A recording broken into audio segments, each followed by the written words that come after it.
dipersembahkan oleh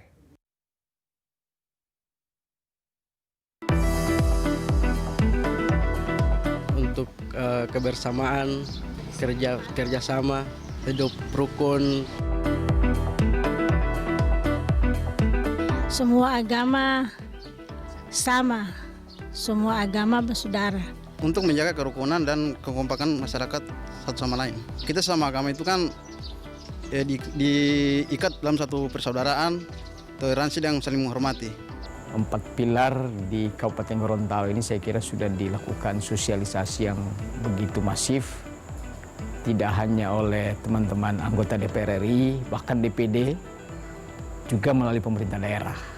Pemirsa, masih bersama kami dalam 60 Minutes with Fadel Muhammad dan masih dari kediaman Bapak Fadel Muhammad di Gorontalo. Ya Pak, kita lanjut lagi ya Pak ya, ngobrol-ngobrolnya. Pak Fadel membumikan 4 pilar di Gorontalo. Kegiatan apa saja yang sudah dilakukan Pak sejauh ini? Apakah dari seminar-seminar dan juga FGD kebangsaan merupakan salah satunya? Memang salah satu instrumen atau cara yang termudah adalah hal tersebut. Dalam implementasi memang tidak mudah. Masalah-masalah ada di masyarakat itu selalu ada. Tetapi hambatannya ada di semua tempat. Kalau di Gorontalo secara spesifik kita buat seminar seperti begitu, diskusi kebangsaan, dan juga kita berusaha untuk membuat suasana, mengajarkan kepada mereka, dan juga melalui media-media yang ada, baik di radio, karena di sini kan ada RRI, ada radio-radio amatir. Jadi kita minta kepada mereka untuk menjelaskan hal ini kepada masyarakat. Pak Fadel, bagaimana cara MPR mengajak masyarakat agar mudah paham dengan materi?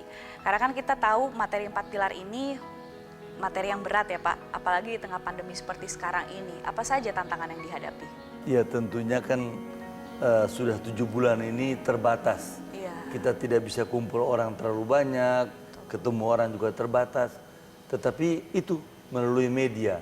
Sekarang ditingkatkan melalui media radio, termasuk kita minta Berita Satu untuk datang ke Gorontalo.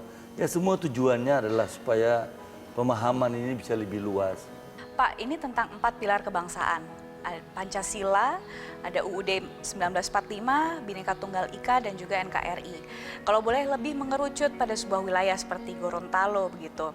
Nah, apakah semua 4 pilar ini sudah berjalan dengan baik atau masih ada yang kurang dalam pemahamannya Pak?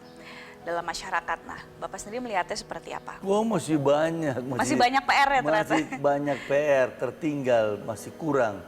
Jadi bukan saja di Gorontalo, di Sumatera, di Jawa, di mana-mana masih sangat banyak. Sehingga kami di MPR berusaha untuk meminta kepada seluruh anggota MPR, baik daripada kelompok DPD, Dewan Perwakilan Daerah, maupun DPR untuk turun lebih banyak.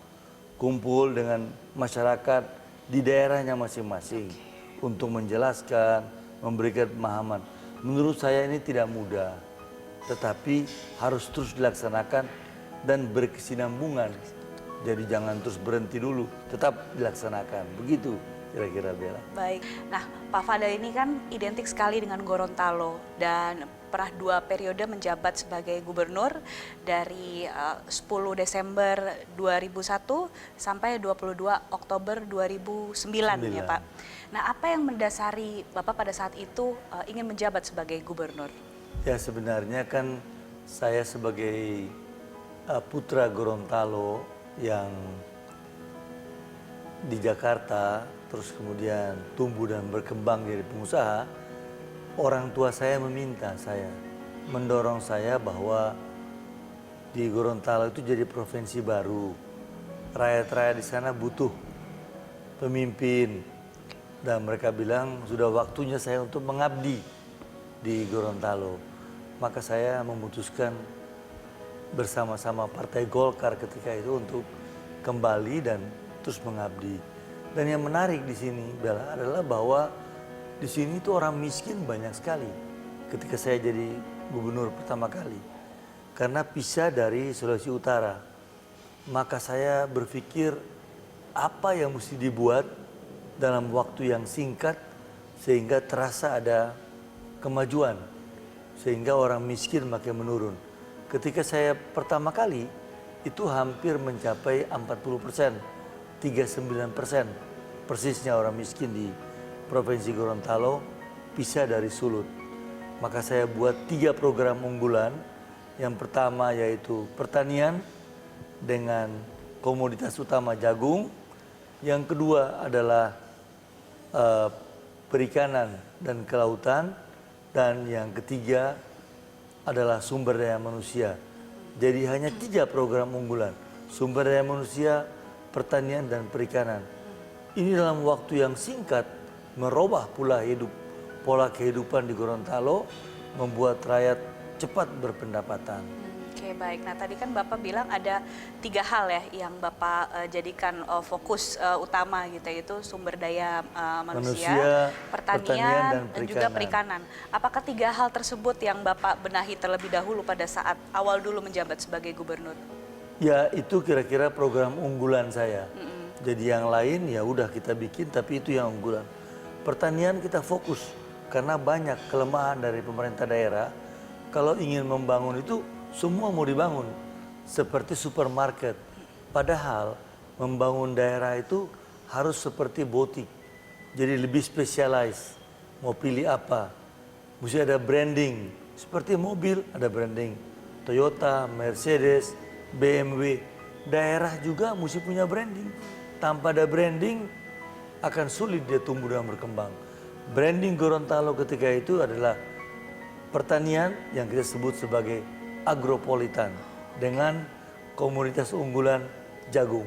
Jagung ya Pak ya. Oke, ini berbicara tentang agropolitan, pasti melibatkan masyarakat ya Pak ya. Itu bisa diceritakan nggak awal mulanya muncul ide itu seperti apa?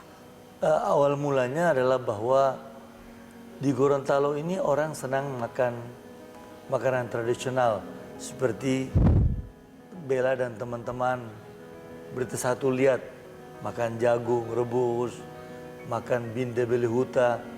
Jadi mereka komoditas itu jagung merupakan makanan utama mereka. Jagung dicampur dengan beras.